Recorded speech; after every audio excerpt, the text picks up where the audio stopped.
ನಮಸ್ಕಾರ, welcome back to channel Ashwini Geetanjali. ಎಲ್ಲರೂ ಹೇಗಿದ್ದೀರಾ? ಚೆನ್ನಾಗಿದ್ದೀರಾ? ನಾವೆಲ್ಲರೂ ತುಂಬಾ ಚೆನ್ನಾಗಿದ್ದೀವಿ. ಇವತ್ತು ನಮ್ಮ 7 days ಚಾಲೆಂಜಲ್ಲಿ 6th ಡೇ. ಇನ್ನು ಒಂದು ದಿನ ಮಾಡಿಬಿಟ್ರೆ ನಮ್ಮ ಚಾಲೆಂಜ್ ಮುಗಿಯುತ್ತೆ ನೋಡಿ. ಆ್ಯಂಡ್ ಈ ಚಾಲೆಂಜ್ ಸ್ಟಾರ್ಟ್ ಆದಾಗಿಂದ ನೀವು ಕೇಳ್ತಾ ಇದ್ದಿದ್ದೇನು ಅಂದರೆ, ಈ ಚಾಲೆಂಜಿಂದ ಎಷ್ಟು kg ಕಡಿಮೆ ಆಗ್ತೀವಕ್ಕ? ಸೊ 1 week ಅಂತ ಹೇಳಿದ್ರಲ್ಲ. ಸೊ 1 week ಫಾಲೋ ಮಾಡೋದ್ರಿಂದ ನಾವು ಎಷ್ಟು kg ವೆಯ್ಟ್ ಲಾಸ್ ಆಗ್ಬೋದು ತಿಳಿಸಿ ಅಂತ ಕೇಳ್ತಾನೆ ಇದ್ದೀರಾ ಸ್ಟಾರ್ಟ್ ಆದಾಗಿಂದ. ಸೊ ಇವತ್ತಿನ ವಿಡಿಯೋಲಿ ಈ ಚಾಲೆಂಜ್ನ ಫಾಲೋ ಮಾಡೋದ್ರಿಂದ ಎಷ್ಟು kg ಕಡಿಮೆ ಆಗುತ್ತೆ ಅನ್ನೋದನ್ನ ಶೇರ್ ಮಾಡ್ತೀನಿ. ಸೊ ಅದ್ರ ಜೊತೆಗೆ ಒಳ್ಳೆ ವೆಯ್ಟ್ ಲಾಸ್ ರೆಸಿಪೀಸ್ ಇದ್ದಾವೆ. ಸೊ ಮಿಸ್ ಮಾಡ್ದೇನೆ ವಿಡಿಯೋನ ಸ್ಕಿಪ್ ಮಾಡ್ದೇನೆ ನೋಡಿ. ಈ ಒಂದು ಚಾಲೆಂಜ್ನ 1 week ಫಾಲೋ ಮಾಡಿದ್ರೆ ಸೊ ಯಾರಿಗೆ ಎಷ್ಟು ವೆಯ್ಟ್ ಕಡಿಮೆ ಆಗುತ್ತೆ ಅಂತೇಳಿ ಕ್ಲಿಯರ್ ಆಗಿ ನಾನು ನಿಮಗೆ ತಿಳಿಸ್ತೀನಿ ನೋಡಿ. ಯಾರು ಓವರ್ ವೆಯ್ಟ್ ಇರ್ತಾರೆ ನೋಡಿ, ಸೊ ನಾವು ಓವರ್ ವೆಯ್ಟ್ ಇದ್ದೀವ, ಅಂಡರ್ ವೆಯ್ಟ್ ಇದ್ದೀವ ಅಂದರೆ ನಮ್ಮ ಹೈಟಿಗೆ, ನಮ್ಮ ಏಜಿಗೆ ಎಷ್ಟು ವೆಯ್ಟ್ ಇರಬೇಕು ಅನ್ನೋದು ಯಾವ ಥರ ತಿಳ್ಕೊಬೇಕು ಅಂತ ನನ್ನ ವೀಡಿಯೋಸಲ್ಲಿ ಸಾಕಷ್ಟು ಸಲ ನಿಮಗೆ ತಿಳಿಸಿದ್ದೀನಿ. ನೆಟ್ಟಲ್ಲಿ ಹೋಗ್ಬಿಟ್ಟು ಅಂದರೆ ಗೂಗಲಲ್ಲಿ ಹೋಗಿ BMI ಕ್ಯಾಲ್ಕುಲೇಟರ್ ಅಂತೇಳಿ ಸರ್ಚ್ ಮಾಡಿ. ಸೊ ನಾನು ಇಲ್ಲಿ ತೋರಿಸ್ತಾ ಇದ್ದೀನಲ್ಲ, ಆ ಥರ ಒಂದು ವೆಬ್ಸೈಟ್ ಸಿಗುತ್ತೆ. ಸೊ ಅಲ್ಲಿ ಹೋಗ್ಬಿಟ್ಟು ನೀವು ನಿಮ್ಮದು ಎಷ್ಟು ವೆಯ್ಟ್ ಇದ್ದೀರಾ ಪ್ರೆಸೆಂಟ್, ಆ್ಯಂಡ್ ನಿಮ್ಮ ಏಜ್ ಏನು, ಆ್ಯಂಡ್ ನಿಮ್ಮ ಹೈಟ್ ಏನು ಪ್ರತಿಯೊಂದು ಕೇಳುತ್ತೆ. ಸೊ ಅದನ್ನು ಎಂಟರ್ ಮಾಡಿಬಿಟ್ಟು ನೀವಲ್ಲಿ ಚೆಕ್ ಮಾಡಿದ್ರೆ ಸೊ ನೀವು ನಿಮ್ಮ ಹೈಟಿಗೆ, ನಿಮ್ಮ ಏಜಿಗೆ ಎಷ್ಟು ವೆಯ್ಟ್ ಇರಬೇಕು, ಲೈಕ್ ಮೆನ್ಸ್ ಆಗಿರ್ಬೋದು, ಲೇಡೀಸ್ ಆಗಿರ್ಬೋದು. ಸೊ ಎಷ್ಟು ವೆಯ್ಟ್ ಇರಬೇಕು, ಐಡಿಯಲ್ ವೆಯ್ಟ್ ಎಷ್ಟು, ಓವರ್ ವೆಯ್ಟ್ ಇದ್ದೀವ, ಸೊ ಅದು ಪ್ರತಿಯೊಂದು ತೋರಿಸುತ್ತೆ. ಹಾಗಾಗಿ ನೀವು ಅದನ್ನು ಚೆಕ್ ಮಾಡಿಕೊಂಡು ಸೊ ದಟ್ ನಿಮ್ಗೆ ಗೊತ್ತಾಗುತ್ತೆ. ತುಂಬ ಓವರ್ ವೆಯ್ಟ್ ಇದ್ದರೆ ಅಂದರೆ ಲೈಕ್ ನಿಮಗೆ ನಿಮ್ಮ ಐಡಲ್ ವೆಯ್ಟ್ ಬಂದುಬಿಟ್ಟು 60 kgs ಇರಬೇಕು ಅಂತ ಅಂದ್ಕೊಳ್ಳಿ. ಬಟ್ ನೀವು ಅರೌಂಡ್ 80 kgs ಇದ್ದೀವಿ ಅಂತಂದರೆ 20 kgs ಓವರ್ ವೆಯ್ಟ್ ಇದ್ದೀರಾ. ಸೊ ಅಂಥವ್ರಿಗೆ ಈ ಥರ 1 week ವೆಯ್ಟ್ ಲಾಸ್ ಚಾಲೆಂಜ್ ಏನು ತೊಗೊಂಡಿದ್ದಿಲ್ಲ, ಈ ಚಾಲೆಂಜ್ನ ಮಾಡೋದ್ರಿಂದ ಆರಾಮಾಗಿ ಅವರು ಒಂದೇ ವಾರದಲ್ಲಿ 4ರಿಂದ 5 kgವರೆಗೂ ವೆಯ್ಟ್ನ ಕಡಿಮೆ ಮಾಡ್ಕೋಬೋದು. ಸೊ ಅದು ಯಾವುದೇ ಥರದ ಸೈಡ್ ಎಫೆಕ್ಟ್ಸ್ ಇಲ್ದಂಗೆ ಆ್ಯಂಡ್ ಹೆಲ್ದಿ ವೇಯಲ್ಲಿ ವೆಯ್ಟ್ನ ಕಡಿಮೆ ಆಗುತ್ತೆ. ಕೆಲವರಿಗೆ ಈವನ್ 5 kgsಗಿಂತ ಜಾಸ್ತಿನೇ ವೆಯ್ಟ್ ಕಡಿಮೆ ಮಾಡ್ಕೋಬೋದು ಜಸ್ಟ್ 7 daysಲ್ಲೇ. ಸೊ 7 daysಲ್ಲಿ ಇಷ್ಟೊಂದು kg ಕಡಿಮೆ ಆದರೆ ಒಳ್ಳೆಯದಾ, ಲೈಕ್ ಸೈಡ್ ಎಫೆಕ್ಟ್ಸ್ ಆಗಲ್ವಾ, ಅನ್ಹೆಲ್ದಿ ಅಲ್ಲ ಅಂತ ಎಷ್ಟೊಂದು ಜನಕ್ಕೆ ಡೌಟ್ಸ್ ಇರುತ್ತೆ. ಸೊ ನಾನು ಓವರ್ ವೆಯ್ಟ್ ಇರೋರ ಬಗ್ಗೆ ನಾನು ಮಾತಾಡ್ತಾ ಇರೋದು. ಸೊ ಅವ್ರಿಗೇನಾಗುತ್ತೆ ಅಂದರೆ ಸ್ಟಾರ್ಟಿಂಗ್ ವೆಯ್ಟ್ ಕಡಿಮೆ ಮಾಡ್ಕೊಳ್ಳೋದು ಸ್ವಲ್ಪ ತುಂಬ ಈಸಿನೇ ಆಗುತ್ತೆ. ಸೊ ಹಾಗಾಗಿ ಅವ್ರಿಗೆ ಅವ್ರದ್ದು BMI ರೇಷಿಯೋಗೆ ಯಾವಾಗ ಹತ್ರ ಬರ್ತಾರಲ್ಲ ಅವಾಗ ವೆಯ್ಟ್ ನಾವು ಯಾವುದೇ ಥರದ ಡಯಟ್ ಮಾಡಿದ್ರು, ನಾವು ಎಷ್ಟೇ ಸ್ಟ್ರಿಕ್ಟಾಗಿ ಫಾಲೋ ಮಾಡ್ತಾ ಇದ್ರು ವೆಯ್ಟ್ ತುಂಬ ಕಡಿಮೆ ಅಂದರೆ ರಿಸಲ್ಟ್ಸ್ ಕೊಡೋದು ಸ್ವಲ್ಪ ತುಂಬ ಕಡಿಮೆ ಆಗಿಬಿಡುತ್ತೆ. ಸೊ ಹಾಗಾಗಿನೇ ಓವರ್ ವೆಯ್ಟ್ ಇರೋರಿಗೆ ಆರಾಮಾಗಿ 5 kgಗಿಂತ ಜಾಸ್ತಿನೇ ವೆಯ್ಟ್ನ ಕಡಿಮೆ ಮಾಡ್ಕೋಬೋದು ಈ ಒಂದು ಚಾಲೆಂಜ್ನ ಫಾಲೋ ಮಾಡಿ. ಸೊ ಯಾರು BMI ರೇಷಿಯೋಗೆ ಹತ್ರ ಇರುತ್ತೆ ಅಂದರೆ ಲೈಕ್ ನಂದೇ ತೊಗೊಳ್ಳಿ ಎಕ್ಸಾಂಪಲು, ಪ್ರೆಸೆಂಟ್ ವೆಯ್ಟ್ ಬಂದು 60 kgs ಇದ್ದೀನಲ್ಲ. ಸೊ ನಂದು BMI ರೇಷಿಯೋಗೆ around 47.4 kgs to 64 kg ಒಂದು ರೇಂಜಲ್ಲಿ ಇರಬೇಕು. ನಂದು ಐಡಿಯಲ್ ವೆಯ್ಟ್ ಬಂದು ಅಂದರೆ ಆ ರೇಂಜ್ವರೆಗೂ ಇರ್ಬೋದು. ಸೊ ನನ್ನ ಐಡಿಯಲ್ ವೆಯ್ಟ್ ಬಂದು ನಾನು ತೋರಿಸ್ತಾ ಇದ್ದೀನಿ ಯಾವ ರೇಂಜಿಂದ ಯಾವ ರೇಂಜ್ವರೆಗೂ ಇರ್ಬೋದು ಅಂತ. ಸೊ ಹಾಗಾಗಿ ನಂದು ವೆಯ್ಟ್ ಏನಾಗುತ್ತೆ ಗೊತ್ತಾ, ನಾನು ಯಾವುದೇ ಥರದ ಡಯಟ್ ಮಾಡಿದ್ರು ಸ್ವಲ್ಪ ಸ್ಲೋ ಆಗಿ ನನಗೆ ರಿಸಲ್ಟ್ಸ್ ಕೊಡುತ್ತೆ. ಸೊ ಅದು ಬೇರೆ. ಈ ಒಂದು ಚಾಲೆಂಜಿಂದ ನನಗೆ ಮೇ ಬಿ ಎಷ್ಟು ವೆಯ್ಟ್ ಕಡಿಮೆ ಆಗ್ಬೋದು ಅಂತಂದರೆ ಒಂದು 2 to 3 kgsವರೆಗೂ ವೆಯ್ಟ್ನ ಕಡಿಮೆ ಮಾಡ್ಕೋಬೋದು ಅಂತ ನಾನು ಅಂದ್ಕೊಂಡಿದ್ದೀನಿ. ಸೊ ನೋಡೋಣ ನನ್ನ ಪ್ರೆಸೆಂಟ್ ವೆಯ್ಟ್ ಎಷ್ಟಿದ್ದೀನಿ ಅಂತ ನಾನು ನಿಮಗೆ ತೋರಿಸಿದ್ನಲ್ಲ ಫಸ್ಟ್ ಡೇ 1ನಲ್ಲಿ. ಆ್ಯಂಡ್ ಈ ಚಾಲೆಂಜ್ ಕಂಪ್ಲೀಟ್ ಆದಮೇಲೆ ನನ್ನ ವೆಯ್ಟ್ ಎಷ್ಟಿದ್ದೀನಿ ಅಂತೇಳಿ ನಾನು ನಿಮಗೆ ವಿತ್ ಲೈವ್ ರಿಸಲ್ಟ್ಸ್ ತೋರಿಸ್ತೀನಿ. ಸೊ ದಟ್ ನಿಮಗೂ ಐಡಿಯಾ ಬರುತ್ತೆ. ಆ್ಯಂಡ್ ಯಾರೆಲ್ಲ ನನ್ನ ಜೊತೆಗೆ ಫಾಲೋ ಮಾಡ್ತಾ ಇದ್ದೀರಲ್ಲ, ನಿಮ್ಮದು ಡೇ ಟು ಡೇ ಅಥವಾ ನಿಮ್ಮದು ಚಾಲೆಂಜ್ ಸ್ಟಾರ್ಟ್ ಆದಾಗ ಎಷ್ಟು ವೆಯ್ಟ್ ಇತ್ತು ಆ್ಯಂಡ್ ಕಂಪ್ಲೀಟ್ ಆದಮೇಲೆ ಎಷ್ಟು ವೆಯ್ಟ್ ಇದೆ, ಸೊ ಪ್ರತಿಯೊಂದನ್ನು ಅಪ್ಡೇಟ್ ಮಾಡೋದು ಮಾತ್ರ ಮರೆಯೋಕ್ಕೆ ಹೋಗಬೇಡಿ. ನಿಮ್ಮಿಂದ ಎಷ್ಟೊಂದು ಜನ ಲೈಫ್ ಚೇಂಜ್ ಆಗೋ ಚಾನ್ಸಸ್ ತುಂಬ ಇದೆ. ಹಾಗಾಗಿನೇ ಮರೀದೇನೆ ಕಮೆಂಟ್ ಮಾಡಿ. ಆ್ಯಂಡ್ ಈ ಚಾಲೆಂಜ್ ಬಗ್ಗೆ ಇನ್ನೂ ಏನಾದರೂ ನಿಮಗೆ ಡೌಟ್ಸ್ ಇದ್ದರೆ ಡೆಫಿನೆಟ್ಲಿ ಕಮೆಂಟ್ ಮಾಡಿ, ನಾನು ಆನ್ಸರ್ ಮಾಡ್ತೀನಿ. ಆ್ಯಂಡ್ ಇವತ್ತು ಏನೆಲ್ಲ ಫಾಲೋ ಮಾಡಿದ್ದೀನಿ ಅನ್ನೋದನ್ನ ಶೇರ್ ಮಾಡ್ತೀನಿ. ಸೊ ಇನ್ನು 1 day ಆದರೆ ಕಂಪ್ಲೀಟ್ ಆಗಿಬಿಡುತ್ತೆ ನಮ್ಮ ಚಾಲೆಂಜ್. ಸೊ ಈಗ ವಿಡಿಯೋ ಕಂಟಿನ್ಯೂ ಆಗುತ್ತೆ, ನೋಡ್ಕೊಂಡು ಬನ್ನಿ.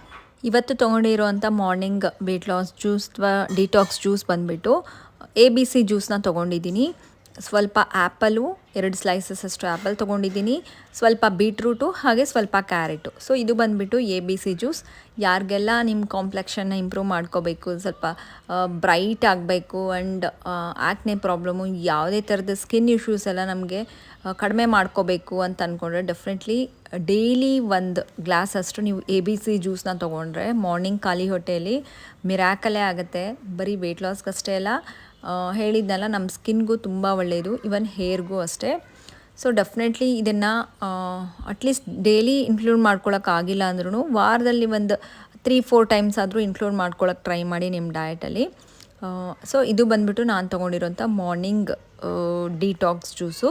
ಸೊ ಯಾವುದೇ ಒಂದು ಡಿಟಾಕ್ಸ್ ಜ್ಯೂಸ್ಗಳನ್ನ ಅಥವಾ ವೆಯ್ಟ್ ಲಾಸ್ ಡ್ರಿಂಕ್ಗಳನ್ನ ತೊಗೊಂಡಾದಾಗ ಮಿನಿಮಮ್ 1 ಅವರ್ ಆ ಥರ ಗ್ಯಾಪ್ ಕೊಟ್ಟಿದ್ರೆ ತುಂಬಾ ಚೆನ್ನಾಗಿ. ಸೊ ಹಾಗಾಗಿ ನಾನು 9 o'clock ಹಂಗೆ ಡಿಟಾಕ್ಸ್ ಜ್ಯೂಸ್ ತೊಗೊಂಡಾದ್ಮೇಲೆ ಸೊ 10 ನಾನು ಈಟಿಂಗ್ ವಿಂಡೋ ಸ್ಟಾರ್ಟ್ ಆಗುತ್ತೆ. ಸೊ ಬ್ರೇಕ್ಫಾಸ್ಟ್ಗೆ ಒಂದು ರೆಸಿಪಿನ ತೋರಿಸಿದ್ದೀನಿ, ನೋಡಿ ನಿಮಗೂ ಯೂಸ್ ಆಗುತ್ತೆ. ಫಸ್ಟ್ ಏನು ಮಾಡಿದ್ದೀನಿ ಅಂದರೆ ಒಂದು ಪ್ಯಾನಿಗೆ ಸ್ವಲ್ಪ 2 ಟೇಬಲ್ ಸ್ಪೂನಷ್ಟು ಕೊಬ್ಬರಿ ಎಣ್ಣೆನ ಯೂಸ್ ಮಾಡ್ತೀನಿ. ಇದರಿಂದ ಅಡುಗೆ ಮಾಡಿದ್ರೆ ಹೇಗಿರುತ್ತೋ ಏನೋ ಚೆನ್ನಾಗಿರಲ್ವೇನೋ ಅಂತ ಅಂದ್ಕೊಳ್ತೀರೇನೋ, ಏನೂ ಡಿಫ್ರೆನ್ಸ್ ಅನಿಸಲ್ಲ ನಿಮಗೆ. ಬೇಕಿದ್ರೆ ಒಂದು ಸಲ ಟ್ರೈ ಮಾಡಿ. ಇದು ಬಂದುಬಿಟ್ಟು Virgin coconut oil, cooking oil. ಇದು ನಾನು ಕೆಳಗಡೆ ಡಿಸ್ಕ್ರಿಪ್ಷನಲ್ಲಿ ಲಿಂಕ್ ಕೊಟ್ಟಿರ್ತೀನಿ, ಬೇಕಿದ್ದರೆ ಪರ್ಚೇಸ್ ಮಾಡಿ, ಆನ್ಲೈನಲ್ಲಿ ಸಿಗುತ್ತೆ. ನಾರ್ಮಲಾಗಿ ನಾವು ಅಡುಗೆ ಎಣ್ಣೆಗೆಲ್ಲ ಯೂಸ್ ಮಾಡ್ತೀವಲ್ಲ, ಸನ್ಫ್ಲವರ್ಸ್ ಆಯಿಲು ಅಥವಾ ಏನು ಶೇಂಗಾ ಎಣ್ಣೆ ಅಂಥವೆಲ್ಲ. ಸೊ ಅವೆಲ್ಲ ನಮ್ಗೆ ಗೊತ್ತಿಲ್ಲದಂಗೆ ಸ್ವಲ್ಪ ಜಾಸ್ತಿನೇ ಹಾಕ್ಬಿಡ್ತೀವಿ. ಬಟ್ ಈ ಥರ ನಾವು ಕೊಬ್ಬರಿ ಎಣ್ಣೆಗಳನ್ನ ಯೂಸ್ ಮಾಡಿದಾಗ ಸೊ ಆದಷ್ಟು ಕಡಿಮೆ ಯೂಸ್ ಮಾಡ್ತೀವಿ. ಸೊ ಆ ಒಂದು ಡಿಫ್ರೆನ್ಸ್ ನನಗೆ ಪರ್ಸ್ನಲಿ ಅನಿಸಿದ್ದಕ್ಕೆ ನಾನು ನಿಮ್ಮ ಜೊತೆ ಶೇರ್ ಮಾಡ್ತಾಯಿದ್ದೀನಿ.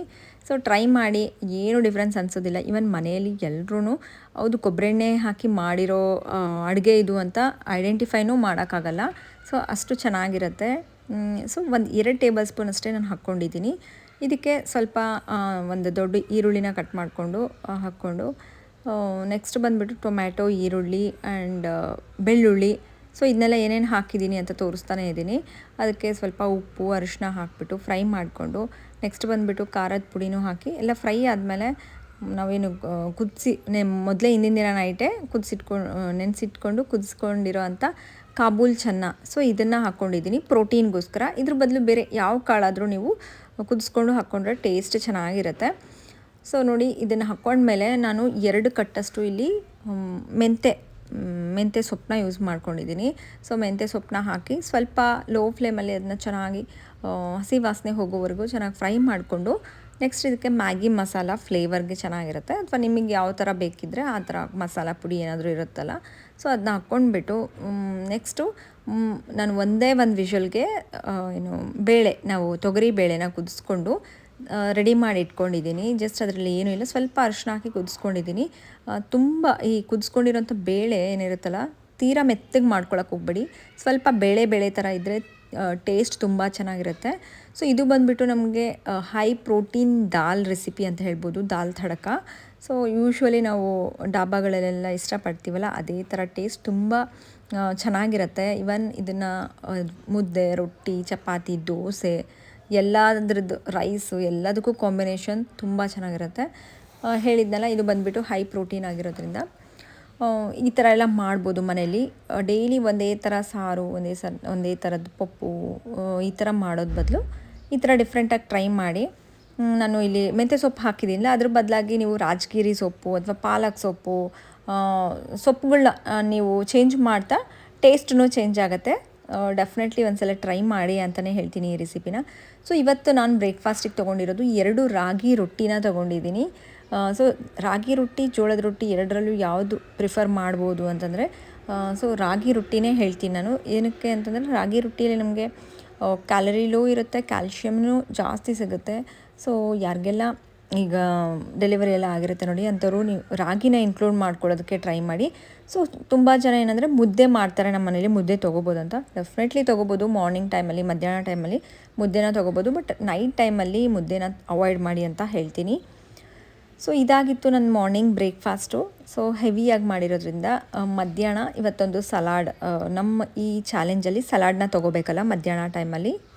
ಸೊ ಹಾಗಾಗಿ ನಾನು ಏನು ಮಾಡಿದ್ದೀನಿ ಅಂದರೆ ಒಂದು ಬೀಟ್ರೂಟ್, ಮೀಡಿಯಮ್ ಸೈಜಲ್ಲಿರೋ ಒಂದು ಬೀಟ್ರೂಟ್ ತೊಗೊಂಡಿದ್ದೀನಿ. ಹಾಗೆ ಒಂದು ಮೀಡಿಯಮ್ ಸೈಜಲ್ಲಿರುವಂಥ ಒಂದು ಕ್ಯಾರೆಟ್ ತೊಗೊಂಡಿದ್ದೀನಿ. ಎರಡೂ ಅಷ್ಟೇ ಚಿಕ್ಕ ಪೀಸಸ್ ಆಗಿ ಕಟ್ ಮಾಡೋದಕ್ಕಿಂತ ಈ ಥರ ನಾನು ನಿನ್ನೆ ತೋರಿಸಿದ್ನಲ್ಲ, ಒಂದು ವೆಜಿಟೇಬಲ್ ಪೀಲರ್ ಇರುತ್ತೆ ನೋಡಿ ಮನೆಯಲ್ಲಿ, ಸಿಪ್ಪೆ ತೆಗೆಯೋದು. ಸೊ ಅದರಿಂದ ನಾನು ಜಸ್ಟ್ ಈ ಥರ ನೂಡಲ್ಸ್ ಥರ ನಾನು ಈ ಬೀಟ್ರೂಟು ಮತ್ತು ಕ್ಯಾರೆಟ್ನ ಕಟ್ ಮಾಡ್ಕೊಂಡಿದ್ದೀನಿ. ನೀವು ಬೇಕಿದ್ರೆ ಚಿಕ್ಕ ಚಿಕ್ಕ ಪೀಸಸ್ ಆಗು ಕಟ್ ಮಾಡ್ಕೋಬೋದು. ಈ ಥರ ಇದ್ದರೆ ತಿನ್ನೋದಕ್ಕೆ ಚೆನ್ನಾಗಿರುತ್ತೆ, ಒಂದು ರೀಸನಿಂದ ಈ ಥರ ಮಾಡ್ಕೊಂಡಿದ್ದೀನಿ. ನೆಕ್ಸ್ಟ್ ಆ ಥರ ಕಟ್ ಮಾಡಿಕೊಂಡು ಪಕ್ಕಕ್ಕೆ ಇಟ್ಕೊಳ್ಳಿ. ಈಗ ಒಂದು ಬ್ಲೆಂಡರ್ಗೆ ಸ್ವಲ್ಪ ಪನ್ನೀರನ್ನ ತೊಗೊಂಡಿದ್ದೀನಿ, ಒಂದು 20 ಗ್ರಾಮ್ಸ್ ಅಷ್ಟು ಪನ್ನೀರು. ಅದಕ್ಕೆ ಒಂದು ದೊಡ್ಡ ಟೇಬಲ್ ಸ್ಪೂನಷ್ಟು ಹುರಿದಿರೋವಂಥ ರೋಸ್ಟ್ ಮಾಡಿರೋಂಥ ಎಳ್ಳು ತೊಗೊಂಡಿದ್ದೀನಿ, ಬಿಳಿ ಎಳ್ಳು ಅಥವಾ ಕರಿ ಎಳ್ಳು ಯಾವುದಾದ್ರೂ ತೊಗೊಳ್ಳಿ. ಆ್ಯಂಡ್ ನೆಕ್ಸ್ಟ್ ಬಂದುಬಿಟ್ಟು ಚಿಲ್ಲಿ ಫ್ಲೇಕ್ಸ್ನ ತೊಗೊಂಡಿದ್ದೀನಿ. ಇದ್ರ ಬದಲು ನೀವು ಒಣಮೆಣ್ಸಿನ್ಕಾಯಿ ಅಥವಾ ಅಚ್ಕಾರದ ಪುಡಿ ಏನಾದರೂ ಯೂಸ್ ಮಾಡ್ಬೋದು. ಸೊ ಅದನ್ನ ನಿಮಗೆ ಟೇಸ್ಟಿಗೆ ತಕ್ಕಂಗೆ ಹಾಕ್ಕೊಳ್ಳಿ. ಚಿಲ್ಲಿ ಫ್ಲೇಕ್ಸ್ ಹಾಕ್ಕೊಂಡಿದ್ದೀನಿ. ಆ್ಯಂಡ್ ನೆಕ್ಸ್ಟ್ ಬಂದುಬಿಟ್ಟು 1 ಟೇಬಲ್ ಸ್ಪೂನಷ್ಟು ನಾನು ಆ್ಯಪಲ್ ಸೈಡರ್ ವಿನೇಗರ್ನ ಆ್ಯಡ್ ಮಾಡ್ತಾಯಿದ್ದೀನಿ. ಸೊ ಎಲ್ಲ ಸಲಾಡ್ಸ್ಗೂ ನೀವು ಈ ಆ್ಯಪಲ್ ಸೈಡರ್ ವಿನೇಗರ್ನ ಆ್ಯಡ್ ಮಾಡ್ಕೋಬೋದು. ಟೇಸ್ಟ್ಗೂ ಚೆನ್ನಾಗಿರುತ್ತೆ ಆ್ಯಂಡ್ ವೆಯ್ಟ್ ಲಾಸ್ ಪರ್ಪಸ್ಗೂ ನಮಗೆ ಯೂಸ್ ಆಗುತ್ತೆ ಈ ಆ್ಯಪಲ್ ಸೈಡರ್ ವಿನೇಗರ್. ಸೊ ಮೇಯ್ನಾಗಿ ಆ್ಯಪಲ್ ಸೈಡರ್ ವಿನೇಗರ್ ಏನಂದರೆ ನಮಗೆ ಕ್ರೇವಿಂಗ್ಸ್ನ ಕಂಟ್ರೋಲ್ ಮಾಡುತ್ತೆ. ಸ್ಪೆಷಲಿ ನಾನು ಪರ್ಸ್ನಲಾಗಿ ಫೀಲ್ ಆಗಿರೋದು ಅದೇ. ಆ್ಯಪಲ್ ಸೈಡರ್ ವಿನೇಗರ್ನ ನಾನು ಯೂಸ್ ಮಾಡಿದಾಗ ಯಾವುದೇ ಥರದ ಕ್ರೇವಿಂಗ್ಸ್ ಅನಿಸಲ್ಲ ನನಗೆ. ಸೊ ನೋಡಿ ಅದನ್ನೆಲ್ಲ ಹಾಕಿ ಬ್ಲೆಂಡ್ ಮಾಡಿಕೊಂಡು ಈಗ ನಾವು ಕಟ್ ಮಾಡಿ ಇಟ್ಕೊಂಡಿರೋಂಥ ಕ್ಯಾರೆಟ್, ಬೀಟ್ರೂಟ್ಗೆ ಸ್ವಲ್ಪ ಮೇಲ್ಗಡೆ ಎಳ್ಳನ್ನ ಉದುರಿಸ್ಬಿಟ್ಟು ಇದಕ್ಕೆ ಈ ಡ್ರೆಸ್ಸಿಂಗ್, ಬರೀ ಸಲಾಡ್ ತಿನ್ನೋದಕ್ಕಿಂತ ಈ ಥರ ಡ್ರೆಸ್ಸಿಂಗ್ ಮಾಡಿ, ಸಲಾಡ್ ಡ್ರೆಸ್ಸಿಂಗ್ ಅಂತ ಹೇಳ್ತೀವಿ. ಟೇಸ್ಟ್ ಎಷ್ಟು ಚೆನ್ನಾಗಿರುತ್ತೆ ಗೊತ್ತಾ, ನಿಜವಾಗ್ಲೂ ತುಂಬಾ ಇಷ್ಟ ಆಯಿತು. ನಾನು ತೋರಿಸಿರೋ ಎಲ್ಲ ಸಲಾಡ್ಸಲ್ಲಿ ಇದು ಮೋಸ್ಟ್ ಫೇವ್ರೇಟ್ ನನಗೆ, ಯಾಕಂದರೆ ಅಷ್ಟು ಟೇಸ್ಟಿಯಾಗಿತ್ತು. ಏನು ನಾರ್ಮಲಾಗಿ ಅಂತಂದರೆ ಬೀಟ್ರೂಟ್ ಎಲ್ಲ ತಿನ್ನೋದಕ್ಕೆ ಇಷ್ಟಪಡೋದಿಲ್ಲಲ್ಲ, ಬಟ್ ಈ ಸಲಾಡಲ್ಲಿ ಹೈಲೈಟ್ ಅಂದರೆ ಬೀಟ್ರೂಟ್. ಈ ಸಲಾಡಲ್ಲಿ ಬೀಟ್ರೂಟ್ ಟೇಸ್ಟ್ ತುಂಬ ಚೆನ್ನಾಗಿ ಅನಿಸುತ್ತೆ. ಸೊ ಇದಾಗಿತ್ತು ನನ್ನ ಮಧ್ಯಾಹ್ನ lunch salad. And next evening ಬಂದುಬಿಟ್ಟು 1 ಖರ್ಜೂರ ತೊಗೊಂಡಿದ್ದೀನಿ ಸ್ನ್ಯಾಕ್ಸಿಗೆ. ಅದ್ರ ಜೊತೆಗೆ ಅರ್ಧ ಬೌಲಷ್ಟು ಮಖಾನ ಬಂದುಬಿಟ್ಟು ತುಂಬ ಲೋ ಕ್ಯಾಲರಿ ಇರುತ್ತೆ. ಸೊ ಮಖಾನ ಏನು ಮಾಡಿದ್ದೀನಿ ಅಂದರೆ ಜಸ್ಟ್ 2 ಡ್ರಾಪ್ ಆಯಿಲ್ ಹಾಕಿಬಿಟ್ಟು ಪ್ಯಾನ್ಗೆ ಸ್ವಲ್ಪ ಸ್ಪ್ರೆಡ್ ಮಾಡಿ ಅದಕ್ಕೆ ಒಂಚೂರು ಉಪ್ಪು ಅರಿಶಿನ ಹಾಕಿ ಮಿಕ್ಸ್ ಮಾಡಿ ಈ ರೋಸ್ಟ್ ಮಾಡಿರೋಂಥ ಮಖಾನನ ಅದರಲ್ಲಿ ಹಾಕಿ ಮಿಕ್ಸ್ ಮಾಡ್ಕೊಂಡಿದ್ದೀನಿ ಅಷ್ಟೇ.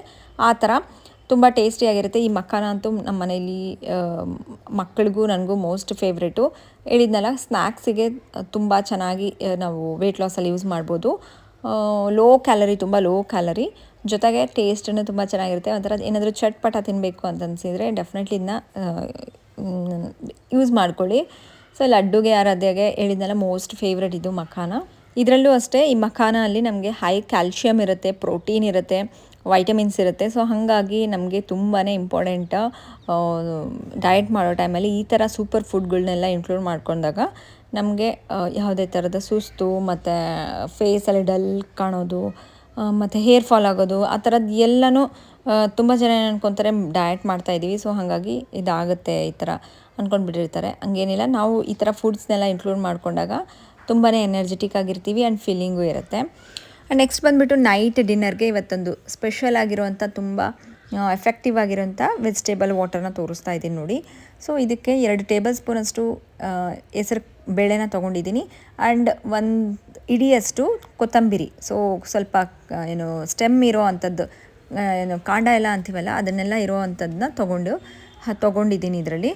ನೆಕ್ಸ್ಟ್ ಬಂದುಬಿಟ್ಟು ಹಸಿ ಅರಿಶಿನ. ಹಸಿ ಅರಿಶಿನ ಸಿಗಲಿಲ್ಲ ಅಂತಂದರೆ ನೀವು ನಾರ್ಮಲಾಗಿ ಅರಿಶಿನದ ಪೌಡ್ರನ್ನು ಯೂಸ್ ಮಾಡ್ಬೋದು. ಸೊ ಹಸಿ ಅರಿಶಿನ ಮೇನಾಗಿ ನಮಗೆ ಈ ವೆಯ್ಟ್ ಲಾಸ್ ಡ್ರಿಂಕಲ್ಲಿ ತುಂಬ ಎಫೆಕ್ಟಿವ್ ಆಗಿ ವರ್ಕ್ ಆಗುತ್ತೆ. 2 ಇಂಚಷ್ಟು ಹಸಿ ಅರಿಶಿನ ತೊಗೊಂಡು ಕಟ್ ಮಾಡ್ಕೊಂಡು ಹಾಕ್ಕೊಂಡಿದ್ದೀನಿ. ಸೊ ಇವೆಲ್ಲದಕ್ಕೂ 1.5 ಗ್ಲಾಸಷ್ಟು ನೀರು ಹಾಕಿ ಪ್ರೆಷರ್ ಕುಕ್ಕರಲ್ಲಿ ಜಸ್ಟ್ 2 ವಿಷಲಷ್ಟು ಕೂಗಿಸ್ಕೊಂಡಿದ್ದೀನಿ. ಸೊ ಈ ಒಂದು ವೆಜಿಟೇಬಲ್ ವಾಟರು ನಮಗೆ ವೆಯ್ಟ್ ಲಾಸ್ ಟೈಮಲ್ಲಿ ತುಂಬ ಹೆಲ್ಪ್ ಮಾಡುತ್ತೆ. ಯಾರಿಗೆಲ್ಲ ವೆಯ್ಟ್ ಸ್ಟ್ರಕ್ ಆಗಿರುತ್ತೆ ಆ್ಯಂಡ್ ಫೇಸಲ್ಲಿ ಗ್ಲೋ ಬೇಕು ಅಂತ ಅಂದ್ಕೊಳ್ಳೋರಿಗೆ ಡೆಫಿನೆಟ್ಲಿ ಈ ಒಂದು ವೆಜಿಟೇಬಲ್ ಡ್ರಿಂಕ್ನ ಅಂದರೆ ಈ ವೆಜಿಟೇಬಲ್ ವಾಟರ್ನ ತೊಗೊಳ್ಳಿ. ತುಂಬಾ ಎಫೆಕ್ಟಿವ್ ಆಗಿ ನಿಮಗೆ ಇಷ್ಟ ಆಗುತ್ತೆ ನೋಡಿ ಡೆಫಿನೆಟ್ಲಿ. ಆ್ಯಂಡ್ ನೆಕ್ಸ್ಟ್ ಬಂದುಬಿಟ್ಟು ಡಿನ್ನರ್ ನಂದು 6 ಒಳಗೆ ಕಂಪ್ಲೀಟ್ ಆಯಿತು.